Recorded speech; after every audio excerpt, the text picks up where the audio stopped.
Ok,ជួយសួរលោកគ្រូសួស្តីអ្នកគ្នាខ្ញុំមកឈ្មោះសម្រាប់មកពីក្រុម AP7 So ថ្ងៃនេះដែរធ្វើការមក record តាក់ទងជាមួយនឹងការ install NGX ក៏ដូចជាការ upload file ចូលទៅកាន់ FileZilla របស់យើងដើម្បីធ្វើការ hosting HTML ហ្នឹងទៅអូខេអញ្ចឹងអានេះដែរយើងធ្វើការចូលទៅកាន់ចំណុចទី1តែម្ដងទៅមកថាពី review អូខេឃើញថាវាដើរស្រួលហើយអញ្ចឹងយើងបើកវាធំមកស្រួលអ្នកគ្នាមើលដែរអញ្ចឹងខ្ញុំសុំធ្វើការអូខេអញ្ចឹងនៅក្នុងនេះដែរវាឲ្យយើងធ្វើការ upgrade ហើយនេះមួយទៀត upgrade មួយទៀតចឹងយើងដាក់ sudo apt update មួយទៀត upgrade មួយទៀតមកដើម្បីវាមានភាព smooth upgrade មួយមកតែយើង upgrade ហើយយើងធ្វើការ upgrade មកតង់ទៀតនៅពេលដែលយើងបាន download នៅពេលដែលយើងបាន upgrade ហើយគឺវាខ្ញុំសុំបើកអានេះសិនអូខេនៅពេលបានយើង upgrade ហើយយើងធ្វើការចុចជាមួយនឹង sudo install engine x មក password យើងមកអូខេសូមបើកវាធំបន្តិចអញ្ចឹងកន្លែងនេះវាឲ្យយើង check status អូខេអញ្ចឹងយើង check status មក the sudo system ctl status engine អូខេអញ្ចឹងនៅពេលដែលវាចេញ active ហើយអ្នកគ្នាមិនបាច់ចាំបាច់ធ្វើការ active វាបន្តទៀតទេអ្នកគ្នាអានេះ enable វាសម្រាប់អ្នកគ្នាដែលវាអត់ចេញ active ហ្នឹងអ្នកគ្នាអាចធ្វើការ enable វាបានអូខេអញ្ចឹងយើងចូលទៅកាន់ FileZilla របស់យើងមក FileZilla អូខេអញ្ចឹងកន្លែងនេះខ្ញុំធ្វើការបង្កើតថ្មីមក new site អូខេអញ្ចឹងអានេះខ្ញុំតាមពាក្យខ្ញុំទេក៏មុនកន្លែងនេះខ្ញុំដាក់ឈ្មោះថា ខ្ញុំដាក់ថា my buffalo ហ្នឹងចេញគេអូខេ rename wait សុំ rename មួយសិនខ្ញុំដាក់ថា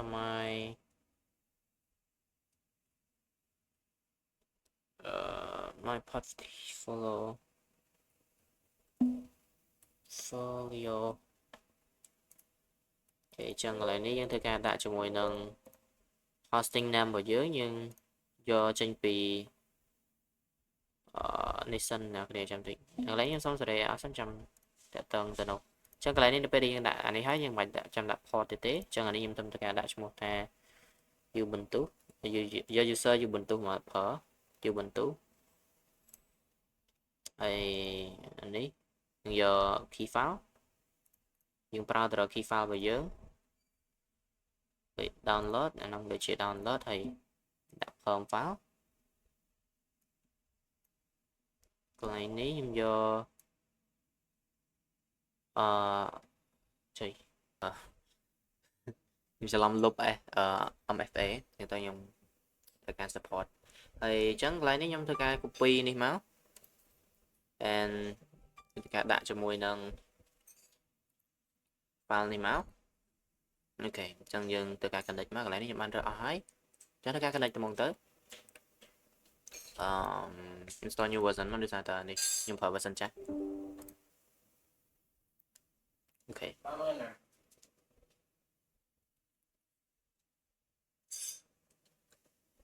អូខេអញ្ចឹង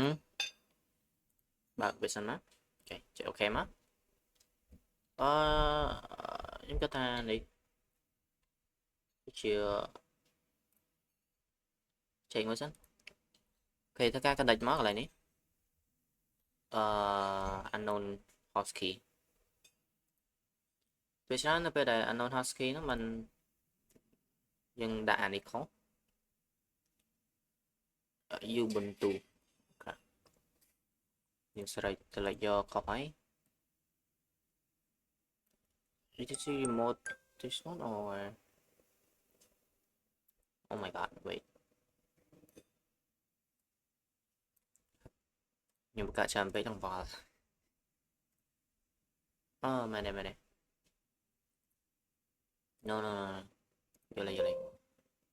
ហើយនេះ oh shit no this one keeper ខ្ញុំយកទៅ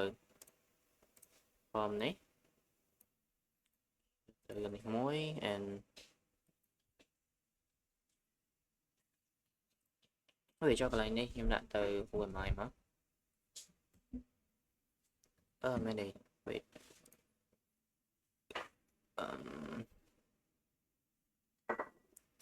S2P còn này admin tế hosting name wait document instance S2P connecting copy này mùi máu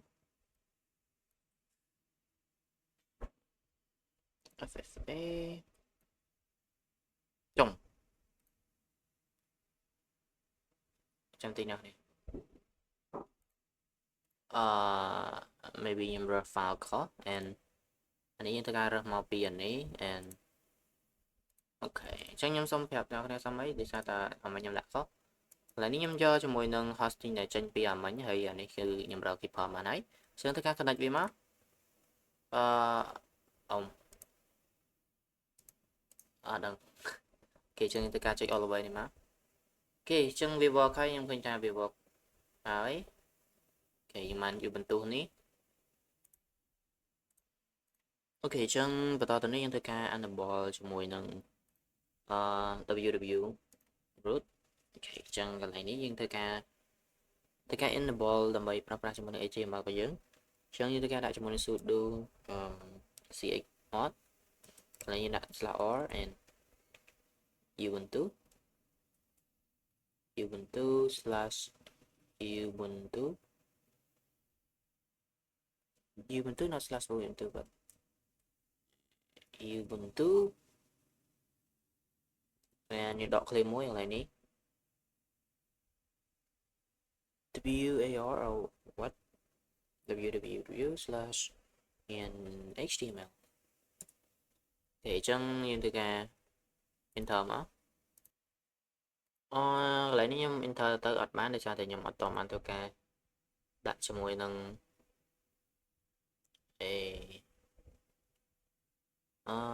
ធ្វើការ connection មួយមកហើយអានេះយើងធ្វើការ copy ជាមួយនឹង SA នេះមក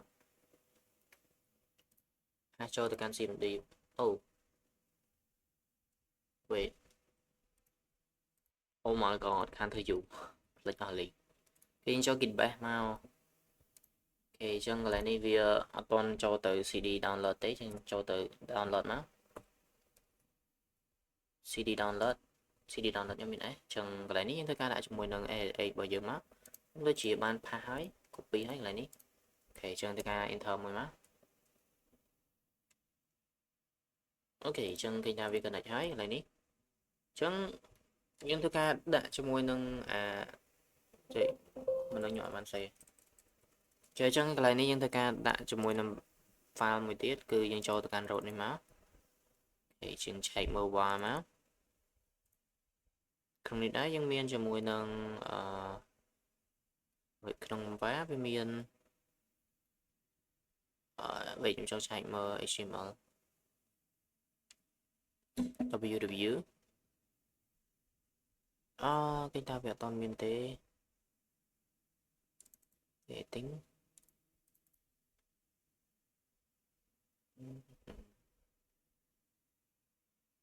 គេថាអត់ទាន់មានទេអូខេអញ្ចឹងខ្ញុំសូមធ្វើការទាញ file នេះចូលតែម្ដងទៅរកប្រាក់មែនទេអូខេ try ទី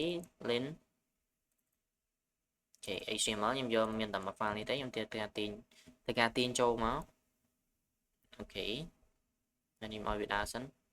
អូខេអញ្ចឹងវាបានហើយកន្លែងនេះអូខេអញ្ចឹងយើងធ្វើការ move វាទៅក្នុង git របស់យើងចូលទៅsorry អូខេយើង link វាមកមានអត់អូខេខ្ញុំមាន file ជាមួយដែលមានឈ្មោះថា HTML អញ្ចឹងហើយខ្ញុំចង់បានទៅកាន់ CD ទាំងហើយខ្ញុំចង់ move វាទៅ sudo mv index.html html/html ច្រឡំhtml ខ្ញុំដាក់ html បិទមួយមក កន្លែងនេះអាចនឹង cd ចោលsudo mv index.html and /html oh wait គេថាអត់ទាន់មាន directory what cd ចេញមកអូខេ cd ចេញអស់ហើយ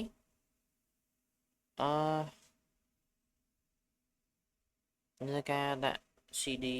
html សាកមើលសាមីមកចំ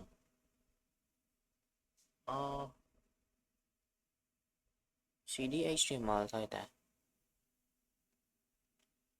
bro what the heck cd var slash www slash html គេខ្ញុំចូលទៅដល់ក្នុងហ្នឹង list មើលមានអីគេគេខ្ញុំមាន index នេះហើយអញ្ចឹងខ្ញុំចង់ cd ទៅក្រោយវិញwait ចាំបាច់ cd ទៅអី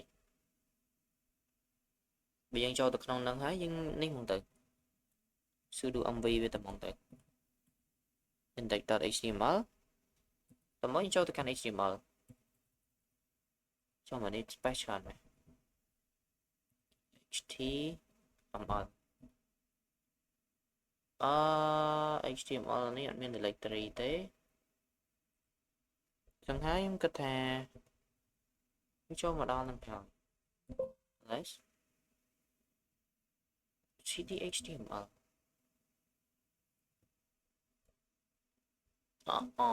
wait oh my god អ្នកខ្ញុំអត់បាន download អានេះដោយសារតែមុនខ្ញុំទៅ download នៅក្នុង CMD អូខេអញ្ចឹងកន្លែងនេះយើងធ្វើការដាក់ sudo mv index.html របស់យើងមក html ហើយចូលទៅកាន់ html/ របស់យើងមកអូខេអញ្ចឹងកន្លែងនេះអត់មានទេដោយសារតែយើងនេះដោយសារយើងប្រើនេះអូខេខ្ញុំគិតថាមួយនេះគឺជាចុងក្រោយហើយ so ខ្ញុំចង់ចាប់ទៅកាន់ cd តែហ្មងគេខ្ញុំទៅមួយហ្នឹងខ្ញុំប្រហែលជាបានហើយ www អូខេអញ្ចឹងខ្ញុំចូលទៅកាន់អាហ្នឹងហើយខ្ញុំទៅការដាក់ sudo mv html / មួយនឹង index ទៅ index តែម្ដង html // អូ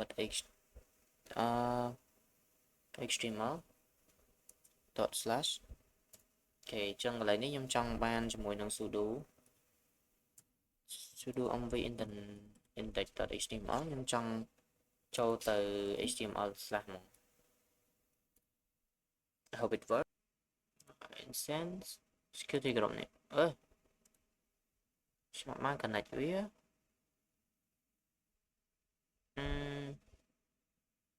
security group ពេលខ្ញុំចូលទៅសាមីសិន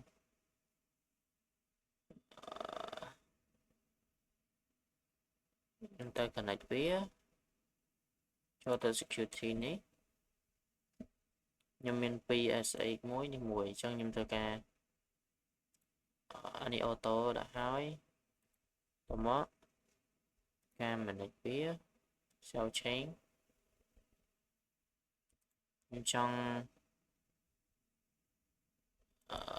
wait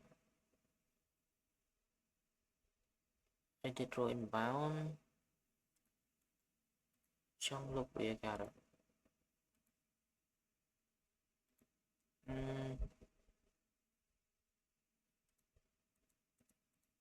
oh my gosh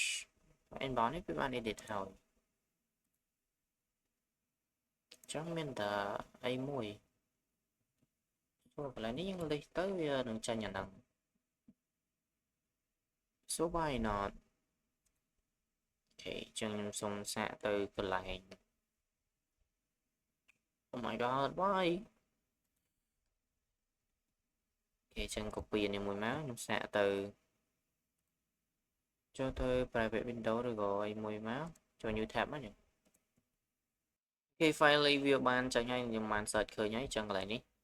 វាបានសូជាមួយនឹង HTML ដែលយើងបានដាក់ហ្នឹងហើយអញ្ចឹង ខ្ញុំគិតថាវីដេអូរបស់ខ្ញុំមានតែប៉ុណ្្នឹងទេអរគុណអ្នកគ្នាសម្រាប់មើលវីដេអូបាទនឹងឡើងវល់ពីដើមរហូតដល់ចប់អញ្ចឹងអរគុណអ្នកគ្នាសម្រាប់ការមើលនឹងតាមដានអូខេអញ្ចឹងអរគុណអ្នកគ្នាសម្រាប់ការមើលវីដេអូនេះពីដើមរហូតដល់ចប់ហើយជួបគ្នានៅក្នុងវីដេអូក្រោយអញ្ចឹងអ្នកគ្នាកុំភ្លេចធ្វើការចុចចូលទៅកាន់ website របស់ខ្ញុំបានអ្នកគ្នាអាច